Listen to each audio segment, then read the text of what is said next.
আজকের দিনটা ছিল রথের দিন, আর এই রথ উপলক্ষে আমাদের বাড়িতে এসেছে আমার মা, আমার ছোট মামি আর আমার ভাই। আর মা আর মামিদের মেয়ের বাড়ি আসা মানেই তো এক গাদা জিনিস নিয়ে আসা। এতটা দূরত্বে বিয়ে হয়েছে তো সেই জন্য কিন্তু প্রত্যেকবারই বলি কিছুই নিয়ে আসতে হবে না, তারপরেও এই যে ওই যে মায়ের মন হলে যা হয়। আর এমনিতেও আমাদের বাড়িতে যেহেতু সবকিছুই মোটামুটি চাষাবাদ হয় না, শুধু আমাদের বাড়ি বললে ভুল হবে, মামিরা আসলেও কিন্তু প্রত্যেকবার একসাথে সবকিছুই নিয়ে আসে, মানে 2 ব্যাগ এই যে দেখতেই পাচ্ছ ভর্তি। আর এই যে এসেই নিচেই গল্প শুরু হয়ে গেছে, এখনো কিন্তু ওপর পর্যন্ত উঠতেই পারিনি। আসলে আজকে যেই রান্নার কাকিমাটা এসেছিল, কাকিমাটা মাকে দেখে বলেই ফেললো মাকে নাকি আমার মা মনেই হচ্ছে না। আসলে আমার মার তুলনায় অনেকটাই নাকি বয়স কম লাগছিল, এটাই আর কি বলছি। এমনিতেই তো বাড়িতে কোনো আত্মীয় স্বজন আসলে ভীষণ ভালো লাগে, তার উপরে যদি বাপের বাড়ির লোক হয় তাহলে তো কোনো কথাই হবে না। মাকে আর মামিকে অনেকদিন ধরেই আসতে বলি, তবে এখানে যেহেতু খুব ধুমধাম করে রথ হয় তো সেই জন্য মা আর মামি বলেছিল রথের সময়ই আসবে। আর এবারে রথটাও না খুব ভালো দিনে পড়েছে, মানে আজকের দিনটা ছিল শুক্রবার, আর শুক্রবার মানে তো জানোই তোমাদের দাদা ভাইয়ের যেহেতু দোকান বন্ধ থাকে, ছুটির দিনে কোনো অকেশন পড়লে সেটার থেকে ভালো আর কিছু হতে পারে না। যাই হোক, অনেকদিন পর যেহেতু সবাই মিলে এক জায়গায় হয়েছে সেই জন্য না একদমই মনে ছিল না যে কোনো ভিডিও ক্লিপ নেওয়ার কথা। তো দুপুরবেলায় খাওয়া দাওয়ার পর এই যে রেস্ট নেওয়ার পর এখন কিন্তু বিকেল গড়িয়ে প্রায় সন্ধ্যা লাগতে চলে। সারাদিনের ওয়েদারটা তো বেশ ভালোই ছিল, তারপর বিকেল থেকে শুরু হয় বৃষ্টি। তোমাদের দাদা ভাই সেই বিকেল থেকেই বলছে রেডি হয়ে চলো চলো, কিন্তু ব্যাপারটা হচ্ছে এরকম মেঘলা মেঘলা ওয়েদারে না একদমই বেরোতে ইচ্ছে করে না, আর বৃষ্টিও কন্টিনিউ লেগেছিল। তারপরে সন্ধ্যাবেলায় একটু বৃষ্টিটা থামলে তখন আমরা রেডি হয়ে এই যে বেরো। যখন বাড়িতে ছিলাম মনে হচ্ছিল না যে বাইরে কেউ হয়তো বেরিয়েছে এরকম ওয়েদারে, কিন্তু বাইরে বেরিয়ে দেখি হাজার হাজার মানুষের ভিড়।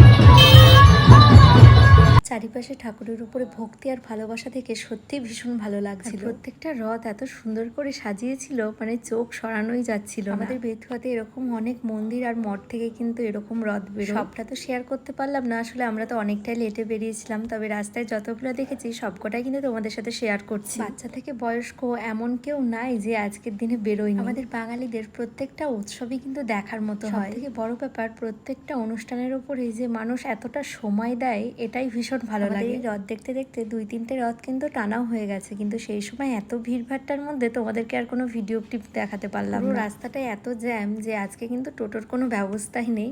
তো যাই হোক, এই যে হাঁটতে হাঁটতেই সব রথ দেখে বেড়াচ্ছিলাম। এই যে চলে এসেছি লাইব্রেরির মাঠের মেলা, এখানে এসেও দেখি প্রচন্ড ভিড়, মানে ফুচকার কাছে দাঁড়িয়ে মনে হচ্ছে টোকন কাটতে হবে এরকম অবস্থা। কিছুক্ষণ দাঁড়ানোর পরে এই যে আবার শুরু হয় বৃষ্টি, মানে সত্যি কোনো উৎসবের দিন না এরকম নিম্নচাপ বৃষ্টি একদমই ভালো লাগে। যাই হোক, বৃষ্টি কমলে আবার ফুচকা টুচকা খেয়ে এখন আমরা চলে এসেছি পাপড়ি চাটের দোকানে। মেলাতে আসলে কিছু খাই না খাই, পাপড়ি চাট আর ফুচকাটা কিন্তু খেতেই হবে, মানে আমি ভীষণ পছন্দ করি। আর যেখানেই যাচ্ছি সেখানেই কিন্তু প্রচন্ড ভিড়। যাই হোক, তার মধ্যে থেকেও দাঁড়িয়ে দাঁড়িয়ে সবকিছু নিতে হচ্ছে। আর আজকে আমরা কে কে রথ দেখতে পেরিয়েছি সেটাই তো তোমাদেরকে বলা হয়নি। আজকে আমরা গেছিলাম আমি, তোমাদের দাদা ভাই, আমার মা, আমার ছোট মামি, আমার শাশুড়ি মা, আমার মাসি শাশুড়ি আর আমার ভাই। আজকে আমাদের কিন্তু একটু বেশ বড়ই টিম হয়ে গেছে, সবাই মিলে ঘুরলে দেখবে একটু বেশি মজা হয়। এদিকে তো মেলা থেকে এখন বেরিয়ে পড়েছি, তারপরে হাই রোডে এসেও দেখি অনেক রথ বেরিয়েছে। এখানে রথের উৎসবটা এত সুন্দরভাবে হয় না, মানে পুরো দেখার মতো। শুধু রথ বললে ভুল হবে, এক একটা রথের সাথে এত এত মানুষ, মানে চোখের সামনে না দেখলে বিশ্বাস হবে না। যাই হোক, এতক্ষণ ধরে তোমাদের দাদা ভাই মোমোর দোকান খুঁজছিল, আসলে পেয়েছিল, তবে প্রত্যেকটা দোকানে এত পরিমাণে ভিড় ছিল যে লাইনে দাঁড়িয়েও কভার করা যাবে না। শেষমেশ একটা দোকান ফাঁকা পাওয়াতে সেখানে মোমো খেয়ে এই যে এখন চলে এসেছি বাড়িতে। আর এই যে বাড়িতে আসার সময় তোমাদের দাদা ভাই এনেছে আইস, আর বাবা কিন্তু একদম রথের আসল জিনিস নিয়ে এসেছে, যেটা হচ্ছে জিলিপি আর পাপড়। ছোটবেলা থেকে রথ দেখতে যাওয়া মানেই কিন্তু বুঝতাম জিলিপি আর পাপড় খাওয়া। সেই সব দিনগুলোর কথা মনে পড়লে সত্যি খুব মিস করি। এখনকার দিনগুলো অবশ্যই ভালো, কিন্তু তখনকার দিনগুলো